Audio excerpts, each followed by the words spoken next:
nights ago.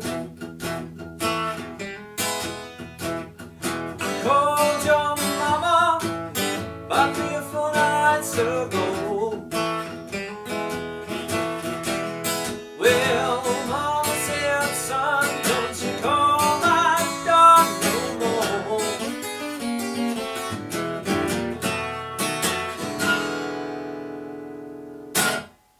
Hey guys, this is how to play Before You Accuse Me. I'm doing the Eric Clapton version here from his Unplugged album, the MTV album. Really cool way into doing a 12-bar blues in E. This is the song that I would teach all my beginner students about a 12-bar blues. By this we're talking about an old school blues with a bit of a bounce to it, really slow, not the earlier kind of rock and roll stuff, 50s and 60s rock and roll that I've covered earlier in my beginner's course, kind of Johnny B. Goode and things like that. It's a very different style. We're covering the old kind of Muddy Waters style of blues here. And for this we're in the key of E. This is a great place to begin to understand about the key of E and what that kind of entails. This 12-bar blues is a formula. Yes, it's 12 bars long and it tends to get used in blues music. However, it applies to all music, and it is a formula to give you all the obvious chords in a key.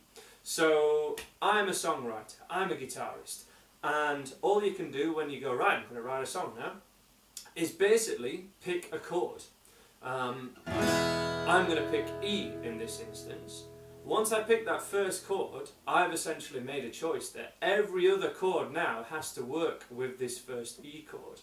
Now, I could obey these rules, these obvious choices that I've got, or I could not. It could be absolutely any chord that there is, just all the chords that I know, in any order, and it might work. But that can maybe sound a little bit random, and if you're not aware how it's going to sound before you start, then that can be really tricky. So as I say, when we start on an E chord, the 2 chords that a 12-bar blues gives us in E are A and a B7. Now to make it sound even more bluesy, we could turn all of these chords into 7s, an E7 and an A7, both of which would just miss out whichever finger is in the middle. So on a standard way of playing an E major, it'll be your 3rd finger, and on an A7, sorry, we'd just be missing out whichever finger's in the middle. So maybe it's your middle finger, maybe it's your 1st finger if we're playing it a different way. But this is an absolutely brilliant way into this idea of keys and an introduction to this old school style of blues if you've not come across it before.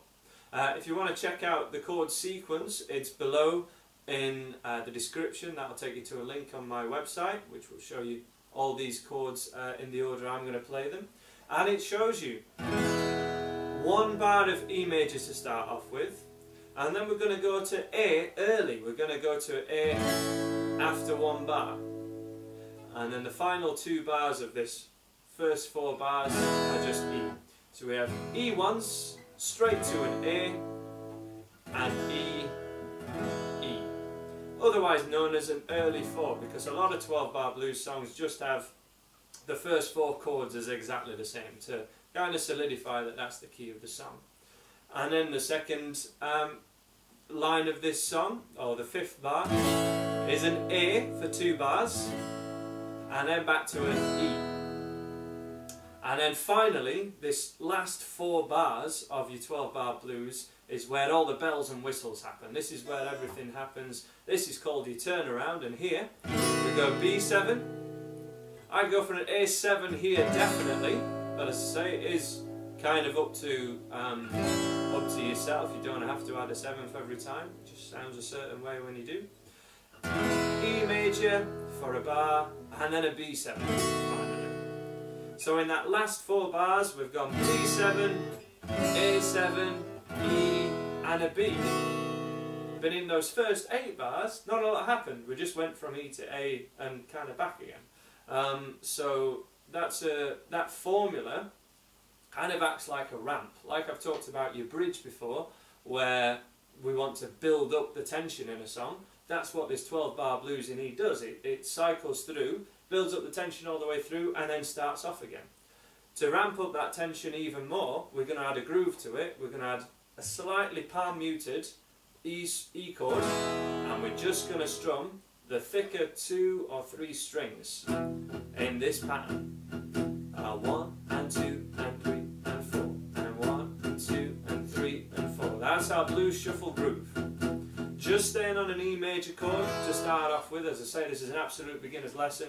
If you're wanting all the licks and tricks, I'm going to be doing those later, but check out someone else. I'm looking after my beginner's course here, which this video is a part of. So, palm muted E major chord, thicker 2, 3, maybe even 4 strings, and we're just trying to get this sound. If you need a bit more help with this palm muting, I've got a video on my website which just shows you about this palm muting idea. It's called What is Palm Muting, so do a search from that on my site, and it'll show you more about this. But every one bar, no matter which bar you're on, I want you to play 1 and 2 and 3 and 4 and. Now this is where we're adding swing to it. This is to a different kind of grid to any of the songs we've gone for before actually. It's a swing grid or a triplet grid where we're going 1 and 2 and 3 and 4. So the middle and, rather than being 1 and 2 and 3 and 4, which is known as straight, we're doing it with a bit of swing, which means 1 and 2 and 3 and 4 and. And the easiest way to go about it is just copy as you hear it and copy, basically listen and repeat. 1 and 2 and 3 and 4 and 1 and 2 and 3 and 4. If you haven't listened to the original, or check out the original somewhere on YouTube, I'm sure you can hear that kind of bounce to it. Boom, boom, boom, boom, boom, boom, boom. It's to a count of 1 and 2 and 3 and 4, and that's your bar. So, let's have a play through together. If the bounce kind of idea is very new to you, you can always, I'd still palm mute it, but I would just play just on the beat. So 1 and 2 and 3 and 4, just on the beat. 2, 3, 4, and follow that 12-bar blues chord sequence which is on my website. So definitely check that out if you're not over there now. This video will be embedded over there so that you can find it. And play along to me from your E major in a 1 and 2 and 3 and 4. 1 and 2 and 3, straight to A. 1 and 2 and 3, back to E. 1, 2 and 3 and 4 and 1 and 2 and 3, 2 and A. Before you accuse me, take a look back to an E. E again. B7 for a bar, and an A for a bar. E to B, 2, 3, end on B, 2, 3, one more time from E, 2, 3, 4, and A, 2, still palm muted. Listen to this chugs kind of sound I'm getting. To A, before you accuse me, take a look back to E, 2 and 3 and 4 and 1 and 2, B7 coming up, and an A, E, B7, end on an E,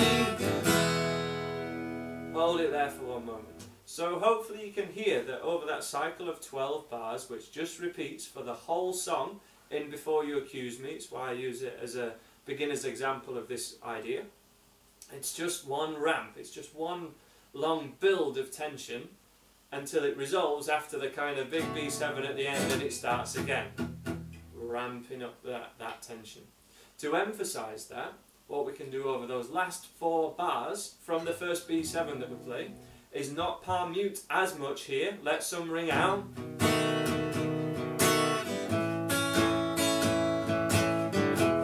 Maybe not palm mute at all. And on that last B7, make sure that that's kind of the loudest we play. And then when we go back to the top on your E major chord, nice and quiet again, really heavily palm muted.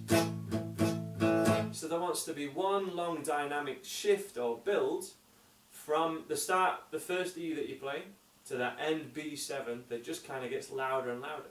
Now practically when you do this in a song, when you first start the song, that whole dynamics that you play are probably going to be quiet, and dynamics is just how loud or quiet you play. So at the start of a song, you probably want to just kind of lure people in and play the whole thing, even though you're going bigger at the end of your 12-bar blues, before it repeats again. You just want to keep everything on a bit of, give yourself somewhere to go, you know, don't get over kind of halfway.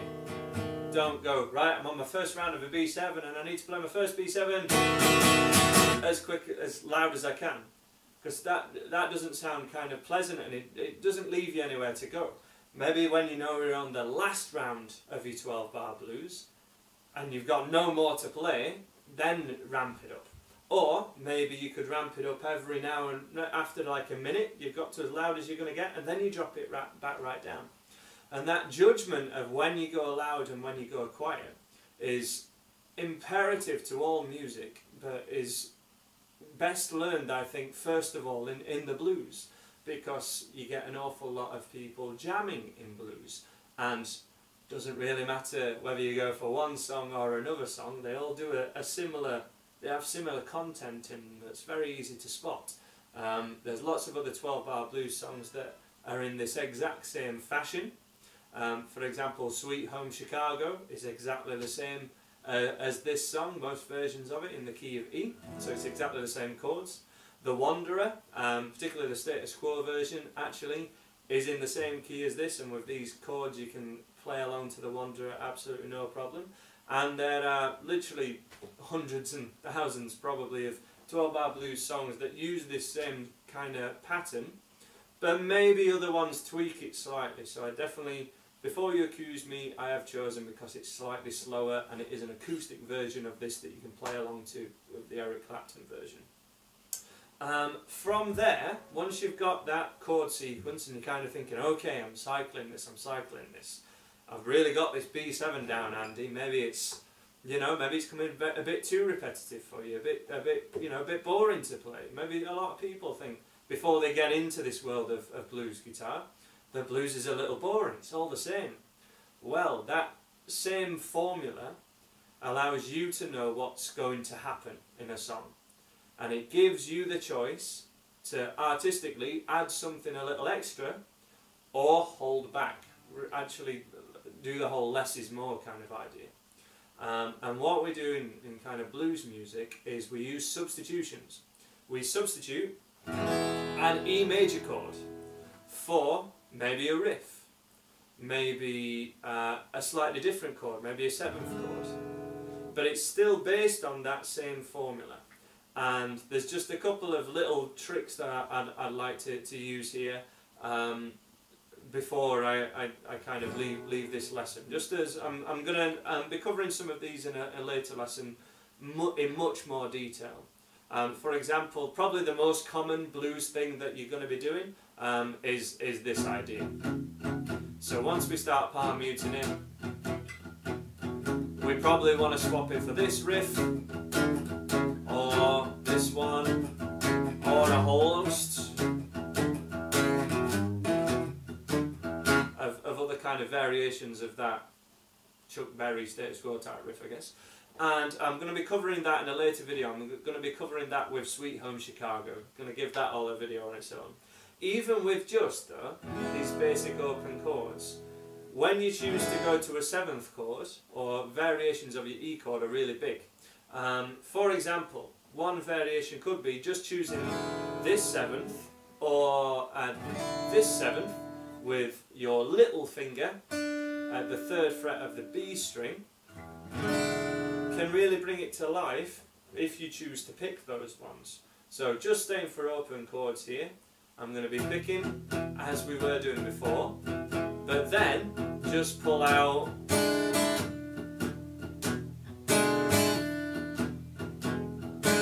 and as long as when I choose to hit those other strings is on that grid of that bounce, 1 and 2 and 3 and 4, it doesn't even matter when you do it. You could go 1 and 2 and 3 and 4 and 1 and 2 and 3 and 4 and 1 and 2 and 3 and 4 and 1 and 2 doesn't strictly matter, but a good 1 and is generally a nice rule of thumb. So 1 and 2 and 3 and 4, and 1 and 2 and 3 and 4, and 1 and 2 and 3 and 4, and 1 and.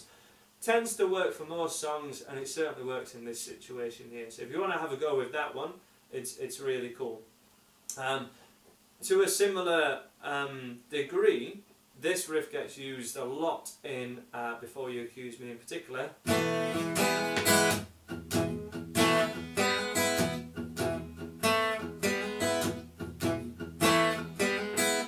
And that's a combination of 2 things. One is an E sus4, which if we take off your first finger and add your little finger directly underneath your third finger, that creates an E sus4, if you've not come across it before.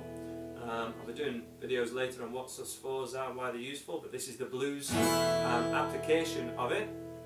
And then actually an E minor first of all, but we're going to pretty quickly hammer on your first finger. So we get E sus4, E minor, hammer on your first finger, and that move gets used an awful lot in blues, classic rock, an awful lot of genres of song.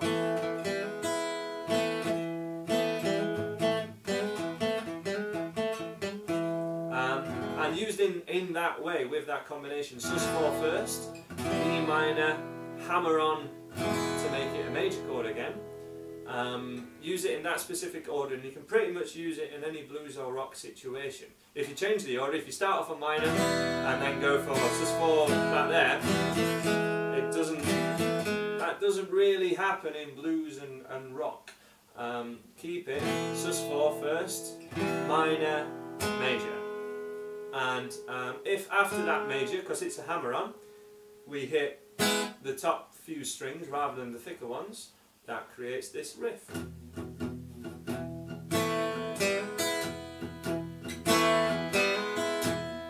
Slow it down a little for you.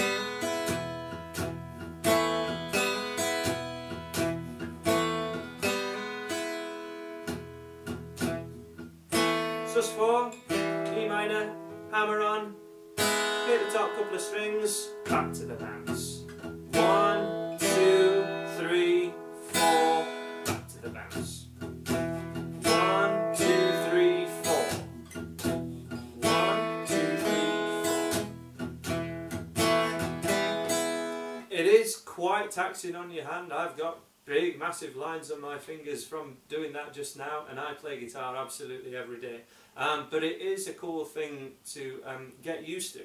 And in this song we are on E more than any other chord. So in this lesson I'm just giving you something to play over that E, really. And from there, there's all sorts of things we can add over the 12-bar blues, but in this first lesson, that's all I want to cover. And I want you to play over me. I'm going to go for about maybe 5 rounds of this 12-bar blues now. I'll sing the lyrics a little bit as well, but I want you to play along to me and apply these riffs to me first of all, and then apply it to the Eric Clapton version, so that you're really acquiring these fundamental skills.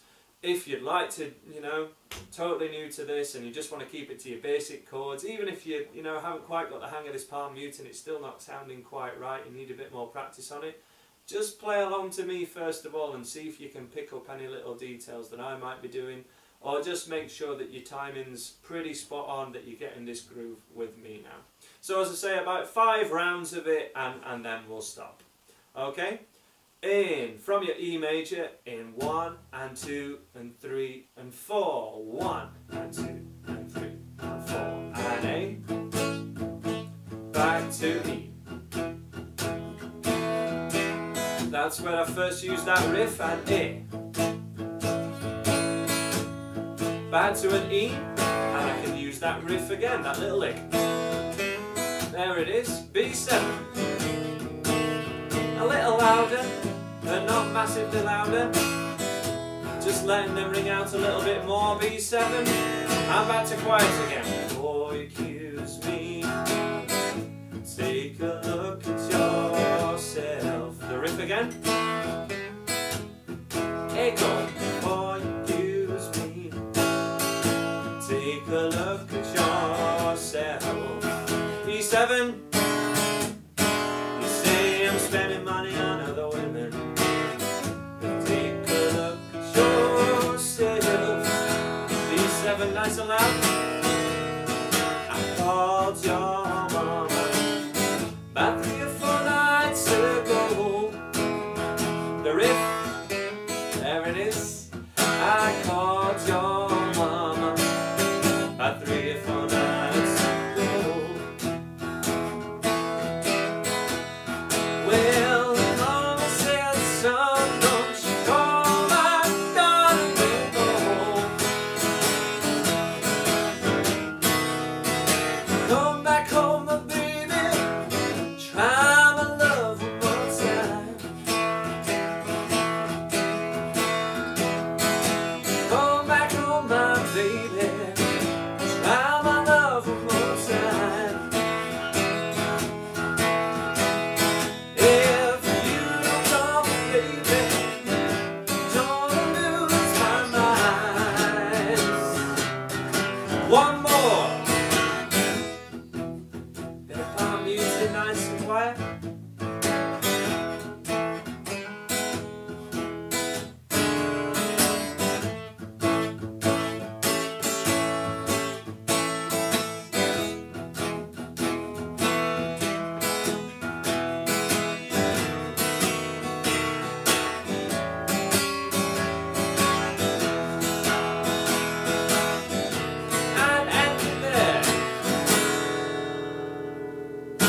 Fantastic. So that's hopefully a pretty easy beginner's lesson, an introduction to the old school 12-bar blues in the key of D, and hopefully that's been a bit of education for you on the blues. Got plenty more blues lessons coming if you want to follow up these licks, so check out my website if you'd like more of those. I'm going to be doing a whole lead guitar course on how to play over these basic 12-bar blues chord sequences and basic rock sequences, putting little licks together and making it really make sense to you, hopefully, trying to build it the authentic way. Please subscribe if you like these lessons. Check out the website andyguitar.co.uk for lots of free video guitar lessons, a full beginner's course and loads more blues lessons as well. I'm sure I'll see you again.